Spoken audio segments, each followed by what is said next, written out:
Hello students, चलिए start करते हैं क्लास 10th की एक्सरसाइज 3.1 का question number 3 on comparing the ratio a1 upon a2 b1 upon b2 and c1 upon c2 find out whether the following pairs of linear equations are consistent और inconsistent. इस question में हमें इनकी ratios को क्या बताना है कि ये कंसिस्टेंट है या फिर इनकंसिस्टेंट है। तो चलिए स्टार्ट करते हैं। a1 अपॉन a2, यहाँ पे हमारा a1 कितना है 3 और a2 हमारा कितना है 2, b1 2 और b2 हमारा कितना है माइनस का 3। अब यहाँ पे देख सकते हैं कि जो a1 अपॉन a2 है not equal to b1 upon b2, यानी कि a1 अपॉन a2 जो है वो नॉट इक्वल है b1 अपॉन b2 के। चलिए देख लेते हैं, जब a1 upon a2 not equal होता है b1 अपॉन b2 के तो लाइन क्या होती है ग्राफ पे इंटरसेक्ट होती हैं। मैंने इससे पिछले क्वेश्चन में भी बताया था। और क्या होती हैं कंसिस्टेंट। तो हम इसको आगे निकालने की जरूरत नहीं है, तो हम यहाँ पे ये इक्वेशंस क्या हो जाएंगी consistent.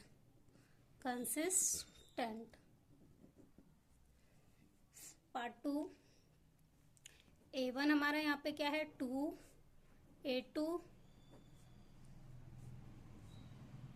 4, b1 upon b2 -3 upon में -6। अब इस वैल्यू को अगर इधर लेके आएंगे c1 और c2 तो हमारे ये क्या हो जाएंगी वैल्यू माइनस की। तो c1 अपॉन c2 8 अपॉन में 9। अब इसकी कटिंग कर लेंगे, 2 1 जा 2 2 जा 3 1 जा 3 2 जा, माइनस से माइनस कट गया। बट अब ये किसी भी टेबल से नहीं कटेंगे। तो यहाँ पे हमारा a1 अपॉन a2 तो इक्वल है b1 अपॉन b2 के, but not equal to c1 upon c2।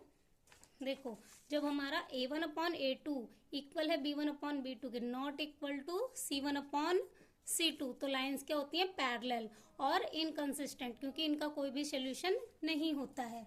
तो इसमें हमारा क्या आ जाएगा इनकंसिस्टेंट। यहाँ पे a1 अपॉन a2 इक्वल है b1 अपॉन b2 के, not equal to c1 upon c2, तो यहाँ पे लाइंस क्या होंगी इनकंसिस्टेंट।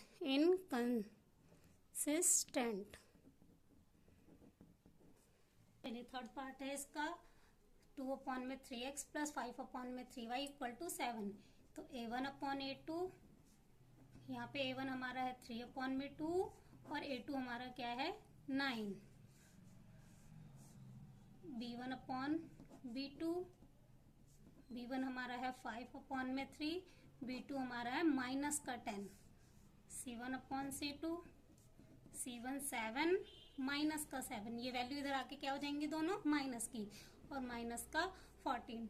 अब देखो फ्रैक्शन वाले नंबर जब डिवाइड में होते हैं तो यहाँ पे आके ना मल्टीप्लाई में आ जाते हैं और उल्टे हो जाते हैं। यहाँ पे इसके नीचे कुछ नहीं है तो 1, तो 1 ऊपर आ जाएगा 9 नीचे, 3 से कट गया, 3 3 जा 9, तो 1 अपॉन में 3 2 जा 6। इसी तरह से ये भी मल्टीप्लाई में आ जाएगा, 5 अपॉन में 3 मल्टीप्लाई 1 अपॉन में 10 अपॉन में माइनस का 1, सॉरी 1 अपॉन में माइनस का 10, तो 5 2 जा 10, तो ये आ गया 1 अपॉन में 3 2 जा माइनस का 6। इसी तरह से माइनस कैंसिल आउट होके 7 1 जा 7 2 जा।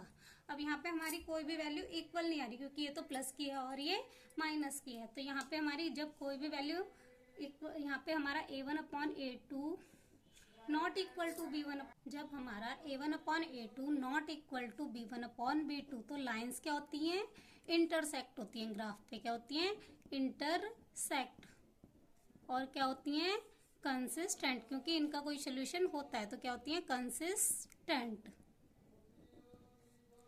फोर्थ पार्ट है इसका, a1 अपॉन a2, a1 हमारा क्या है 5, a2 माइनस का 10, b1 अपॉन b2, b1 हमारा है माइनस का 3, b2 6, c1 upon c2, c1 11, c2 minus 22, 5 1 जा 5 2 जा 3 1 जा 3 2 जा 11 1 जा 11 2 जा।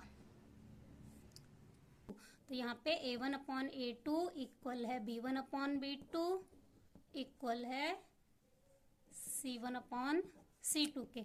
जब तीनों ही लाइंस इक्वल आ रही हैं तो हमारा सॉल्यूशन क्या होता है, कोइंसिडेंट, यानी कि कंसिस्टेंट, कोइंसिडेंट और कंसिस्टेंट।